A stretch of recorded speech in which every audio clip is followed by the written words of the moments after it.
মানুষের আর কত কষ্ট দেবেন, আর কত ধৈর্যের পরীক্ষা নেবেন? মানুষের ধৈর্যের বাঁধ যদি ভেঙে যায়, তাহলে মানুষ কিন্তু আবার রাজপথে নামা ছাড়া নিজের চামড়া কিন্তু রক্ষা করতে পারবে না। রাজপথে নামা ছাড়া নিজের অস্তিত্ব মানুষ কিন্তু রক্ষা করতে পারবে না। অজুহাত আমরা শুনতে চাই না। আপনারা কি ভালো আছেন? আপনারা কি ভালো আছেন? আপনাদের পরিবার কি ঠিক মতন চলছে? একই কথা দেশের কোটি কোটি মানুষের জন্য সরকারকে বলতে চাই, এখন সয়াবিন তেল বাজারে নাই। যে সমস্ত পণ্যের শুল্ক আপনারা রহিত করেছেন, খুচরা বাজারে কোন পণ্যের কিন্তু দাম কমে নাই। এবং আমরা আগামী কয়েকদিন পরে রোজা শুরু হবে, 1 তারিখ অথবা 2 মার্চ দিবাগত রাত থেকে রোজা শুরু হবে। রোজার আগে আমরা দেখছি বাজারে আগুন, সয়াবিন তেল নাই, নিত্য প্রয়োজনের সরবরাহ আমরা দেখছি না। যেসব জিনিস আছে সাধারণ মানুষের ক্রয় ক্ষমতার বাইরে। সরকারকে বলতে চাই, 6 মাস পার হয়েছে, এখনো পর্যন্ত কোন একটা লুটেরা দুর্নীতিবাজ এদেরকে তারা কি গ্রেফতার করেছে? কোন একটা মাফিয়া সিন্ডিকেট এরা কি গ্রেফতার হয়েছে? এরা এখনো পর্যন্ত তারা গ্রেফতার হয় নাই। সরকারকে বলবো, রোজার আগে অনতিবিলম্বে বাজারকে নিয়ন্ত্রণ করবেন। অনতিবিলম্বে মুনাফাখোর সিন্ডিকেট তাদের বিরুদ্ধে আমরা দেখতে চাই কার্যকর ব্যবস্থা আপনারা গ্রহণ করবেন। আমরা একই সাথে বলতে চাই, আইন শৃঙ্খলার এখনো পর্যন্ত আমরা দেখছি মানুষের জানমালের এখনো নিরাপত্তা নিশ্চিত হয় নাই। ঢাকা শহর চলছে না, সন্ধ্যার পরে চুরি, ছিনতাই, হাইজ্যাক বৃদ্ধি পেয়েছে। আমার মা বোনরা, নারীরা সন্ধ্যার পরে বের হতে তারা এখন শঙ্কিত থাকেন, তারা ভয়ে থাকেন। ঢাকা শহর গত কমাসে আমরা দেখছি ঠিক মতন চলছে না। সরকারকে বলতে চাই, আপনারা কি সরকার চালাচ্ছেন নাকি অন্য কেউ সরকার চালাচ্ছে? যদি আপনারা সরকার চালান, বাজার নিয়ন্ত্রণ করবেন, জানমালের নিরাপত্তা নিশ্চিত করবেন, মানুষের বাঁচার ব্যবস্থা করবেন। না হলে বন্নি শেখা জামালি যেটা বললেন, মানুষের পেটে যদি আগুন জ্বলে, মানুষ যদি না খেয়ে থাকে, লক্ষ লক্ষ মানুষ যদি বেকার থাকে, মানুষ যদি দরিদ্রের কাতারে যদি লক্ষ লক্ষ মানুষ প্রতি মাসে যদি নেমে আসতে থাকে, সংস্কারের কোন এজেন্ডা, সংস্কারের কোন ট্যাবলেট মানুষ কিন্তু হজম করতে পারবে না। সেজন্য বলতে চাই, মানুষের ধৈর্যের পরীক্ষা নেবেন না। আমরা এখনো পর্যন্ত সরকারকে আমরা সমর্থন করছি। শেখ হাসিনা মানুষের অনেক ধৈর্যের পরীক্ষা নিয়েছে। ধৈর্যের পরীক্ষা দিতে দিতে যখন সে শিক্ষা গ্রহণ করে নাই, তখন গণজাগরণ, গণঅভ্যুত্থান করে তাকে আমরা বিদায় নিতে তাকে বাধ্য করেছে। অন্তর্বর্তী সরকারকে বলতে চাই, আপনি তো আমাদের সরকার। আমরা 1,500 ছাত্র শ্রমিক জনতা রক্তের মধ্য দিয়ে অভ্যুত্থান করেছি, সরকার গঠন করেছি এবং আমরা একটা গণতান্ত্রিক অভিযাত্রার দিকে। সেজন্য বলতে চাই, আপনারা মানুষের আর কত কষ্ট দেবেন, আর কত ধৈর্যের পরীক্ষা নেবেন? মানুষের ধৈর্যের বাঁধ যদি ভেঙে যায়, তাহলে মানুষ কিন্তু আবার রাজপথে নামা ছাড়া নিজের চামড়া কিন্তু রক্ষা করতে পারবে না। রাজপথে নামা ছাড়া নিজের অস্তিত্ব মানুষ কিন্তু রক্ষা করতে পারবে না। বন্ধুগণ, আমরা বলেছি তারা অপারেশন ডেভিল হান্ট শুরু করেছেন। নাম শুনছেন না? Operation devil. ডেভিল মানে কি? শয়তান। শয়তানরা কোথায়? আপনি 6 মাস পার হয়ে গেল, আপনি 6 মাসে এই সমস্ত যারা দুর্নীতিবাজ, যারা গণহত্যার অপরাধী, 16 বছর ইস্ট ইন্ডিয়া কোম্পানির মতন দেশটাকে যারা লুটের বাজারে পরিণত করেছে, সেই সব ডেভিলদেরকে আপনারা অধিকাংশকে গ্রেফতার করেন নাই। এবং আপনারা ইতিমধ্যে তারকা ডেভিলরা অনেকে তারা দেশ ছেড়ে তারা পালিয়েছে, অনেককে পালাতে দেওয়া হয়েছে। একদিন না একদিন যারা পালাতে দিয়েছেন তাদেরকে জনতার কাঠগড়ায় আমরা দাঁড় করাবো, মানুষ তাদেরকে বিচার করবে। এবং আপনারা এই ডেভিল তারা তো সরকারের নানা প্রতিষ্ঠানের মধ্যে ডেভিলরা আছে। আমাদের বাঁ পাশে যে সচিবালয়, শত শত ডেভিলরা এখনো সচিবালয়ের মধ্যে বসে আছে। সরকারের নানা প্রতিষ্ঠানে নানা জায়গাতে ডেভিলরা এখনো পর্যন্ত বসে আছে। সরকারকে বলতে চাই, কোথায় আপনি খুঁজছেন? ছোটকালে আপনারা পড়ছেন না যে পুলিশ আসিবার আগে চোর পালাইল, ডেভিলরা পালিয়ে যাবার পরে ওনারা এখন ডেভিল হান্ট, মানে ডেভিলকে ধরার জন্য ওনারা এখন অভিযান শুরু করবেন।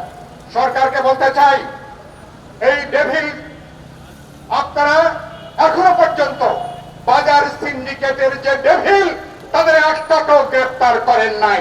স্বরাষ্ট্রমন্ত্রীকে বলতে চাই, সারা দেশে আপনারা যে অভিযান করছেন ভালো কথা, আমি রোজার আগে দেখতে চাই বাজার সিন্ডিকেটের যে ডেভিল, যে মাফিয়ারা, তাদেরকে আপনারা গ্রেফতার করবেন, তাদেরকে আইনের আওতায় আনবেন এবং ওদের এক একটার কাছে পেটে পাড়া দিলে কয়েক হাজার কোটি টাকা সেখানে মুনাফার টাকা কিন্তু বের হবে। আমি কি সত্য কথা বলছি? একইভাবে সরকারের বদল হয়েছে কিন্তু সিন্ডিকেটের কোনো পরিবর্তন হয় নাই। নতুন পুরনো সিন্ডিকেটের সাথে নতুন সিন্ডিকেট আবার আমরা দেখছি, তারা কিন্তু আবার যুক্ত হয়েছেন। আর আমরা শুনেছিলাম সরকার নাকি 16 বছরে যে লক্ষ লক্ষ কোটি টাকা তারা বিদেশে পাচার করেছেন, 150 বিলিয়ন টাকা নাকি বিদেশে পাচার হয়েছে। গত 6 মাসে একটা টাকাও কি আপনারা বিদেশ থেকে আনতে পেরেছেন? কোন টাকা আনতে পারেন নাই। আমরা দেখতে চাই বাংলাদেশকে যারা লুটের বাজারে পরিণত করেছিল, আবার লক্ষ লক্ষ কোটি টাকা যারা পাচার করেছে, সেই পাচারকারী দেশ সাথে চুক্তি করুন, আইন করুন, পাচারকৃত টাকা আপনারা ফেরত আনার ব্যবস্থা করবেন। এখনো পর্যন্ত নাকি টাকা পাচার অব্যাহত আছে। কিভাবে আছে আমি জানি না, সরকারকে বলবো সেই ব্যাপারে আপনারা কার্যকর, আপনারা সেখানে উদ্যোগ সেখানে আপনারা গ্রহণ করবেন। সরকার গণহত্যার একটা বিচার করছেন। আমরা বলেছি আন্তর্জাতিক যে মানবাধিকার লঙ্ঘনের ট্রাইব্যুনাল গঠন হয়েছে তাকে স্বাগত জানিয়েছি। বিচারের কাজ তারা শুরু করেছেন, কিন্তু আমরা দেখছি এখনো পর্যন্ত গণহত্যার জন্য যারা দায়ী, অধিকাংশ যারা পালিয়েছে তারা তো দেশের বাইরে, যারা দেশের ভেতরে আছে অধিকাংশ এখনো ধরা ছোঁয়ার বাইরে। আমরা দেখতে চাই এই গণহত্যার দৃষ্টান্তমূলক বিচার হবে। আমি ইতিমধ্যে বহু জায়গায় বলেছি, মুক্তিযুদ্ধের যারা যুদ্ধাপরাধ করেছিল মুক্তিযুদ্ধের সময় তাদের বিচারের দাবি যেমন কোন প্রতিশোধ প্রতিহিংসার বিষয় নয়, 16 বছরে 36 দিনে যারা হত্যাকাণ্ড করেছে তাদের বিচারের দাবিও, তাদের বিচারের প্রশ্ন কোন প্রতিশোধের কোন বিষয় নয়। সমাজে ন্যায় বিচার নিশ্চিত করবার জন্য ভবিষ্যতে কোন ফ্যাসিবাদী দুঃশাসক জনগণের উপরে যাতে এইভাবে নির্মম ভাবে যাতে দমন করার কৌশল নিতে না পারে, তার জন্য এই বিচার হওয়াটা অত্যন্ত জরুরি। আমরা সরকারকে বলেছি, ইতিমধ্যে দেখলাম সরকারের একজন উপদেষ্টা তিনি বললেন এবছরের অক্টোবর নভেম্বরে নাকি 3-4 জনের নাকি বিচার তারা সম্পন্ন করবেন। এটা উপদেষ্টা বলবার কথা না, এটা তার এখতিয়ারের বাইরে এটা। সুতরাং আমরা পরিষ্কার করে বলতে চাই, এটা ট্রাইব্যুনাল এখতিয়ার, ট্রাইব্যুনাল ঠিক করবে বিচার কত দ্রুত কত গ্রহণযোগ্য ভাবে এই বিচার তারা সম্পন্ন করবেন। সবাইকে বলতে চাই, মেহরবানি করে বিচারের প্রক্রিয়াকে প্রশ্নবিদ্ধ করতে পারবেন না, বিচারের প্রক্রিয়া প্রশ্নবিদ্ধ করবেন না, অতি উৎসাহটা বাদ দেন। এবং সুতরাং আইসিটি ট্রাইব্যুনালকে বলতে চাই, কাজের গতিটা বাড়ান, কাজের গতিটা যুক্ত করেন, প্রয়োজনে একাধিক ট্রাইব্যুনাল গঠন করেন, প্রসিকিউশন টিমকে আপনারা শক্তিশালী করেন। এবং আমরা দেখতে চাই নিশ্চয়ই আমরা সম্ভব স্বল্পতম সময়ে আমরা এইসব অপরাধীদের আমরা দৃষ্টান্তমূলক বিচার নিশ্চয়ই আমরা দেখতে চাইব। সরকারকে আমরা আরেকটা কথা বলতে চাই, আপনারা নানা দিকে আপনারা ঘুরছেন, নানা দিকে দেখছি আপনারা ঘুমানোর চেষ্টা করছেন এবং ইতিমধ্যেই আমি দেখছি সরকারের অন্তর্বর্তী নিরপেক্ষ চরিত্র নিয়ে নানা জায়গাতে নানা প্রশ্ন দেখা দিয়েছে। কেন এটা প্রশ্ন দেখা দেবে? এই সরকার তো আমাদের সবার সমর্থিত সরকার। এই সরকারের চরিত্রের দিক থেকে একটা নিরপেক্ষ, একটা অন্তর্বর্তীকালীন সরকার, অদলীয় একটা অন্তর্বর্তীকালীন সরকার। বিশেষ কোন দল, বিশেষ কোন মতাদর্শ, বিশেষ কোন গোষ্ঠী কাউকে মদত যোগানো এই সরকারের কাজ নয়। এই সরকার সকল রাজনৈতিক দল, ছাত্র, তরুণ, জনগণের সকল অংশকে তারা আস্থার মধ্যে তারা গ্রহণ করবেন। সবার আস্থা নিয়ে সরকার তার কাজ করবেন। এবং যদি সরকারের নিরপেক্ষতা নিয়ে যদি বড় প্রশ্ন ওঠে, তাহলে আগামী জাতীয় নির্বাচন প্রশ্নবিদ্ধ হবার ঝুঁকি থেকে যাবে। সরকারের নিরপেক্ষতার প্রশ্ন যদি বড় হয়ে দেখা দেয়, তাহলে এই সরকারের অধীনে এত অবাধ, নিরপেক্ষ, বিশ্বাসযোগ্য নির্বাচন করা যাবে কিনা সেই প্রশ্ন কিন্তু আগামী দিনে বড় হয়ে দেখা দিতে পারে। আমরা এখনো পর্যন্ত আমি তত্ত্বাবধায়ক সরকারের কোন দাবি উত্থাপন করতে চাই না।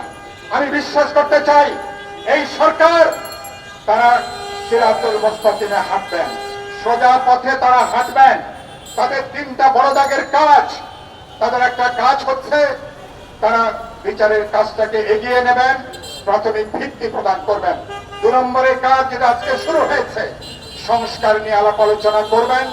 ন্যূনতম যেখানে আমাদের বোঝাপড়া, তার ভিত্তিতে তারা যে সনদের কথা বলছেন, সেই সনদ যদি আমরা তৈরি করতে পারি, এটা মনে করি একটা মাইল ফলক হিসাবে এটা বিবেচিত হতে পারে।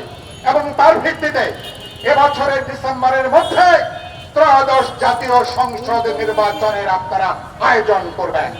মানুষ অনেকে বলবার চেষ্টা করছেন, ভাই মাত্র 6 মাস গেল, নির্বাচনের জন্য কেন এত তাড়াহুড়া করছেন? আরে কোথায় 6 মাস দেখছেন?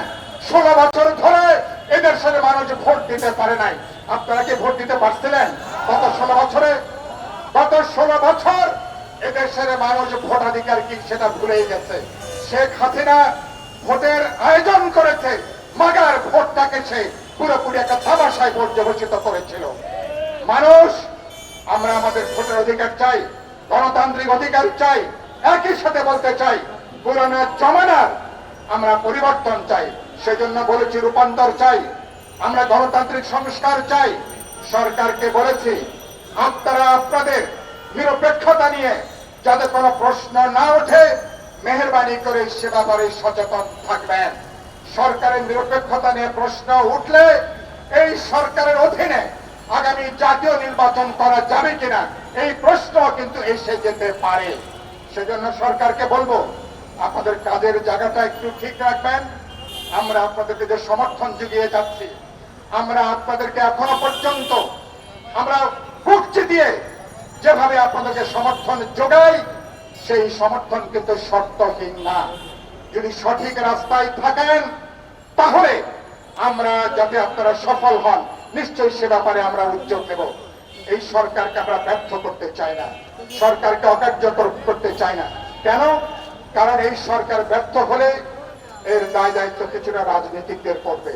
এই সরকার যদি অকার্যকর হয়ে যায়, তার দায় দায়িত্ব রাজনৈতিক দলগুলোকে খানিকটা বহন করতে হবে।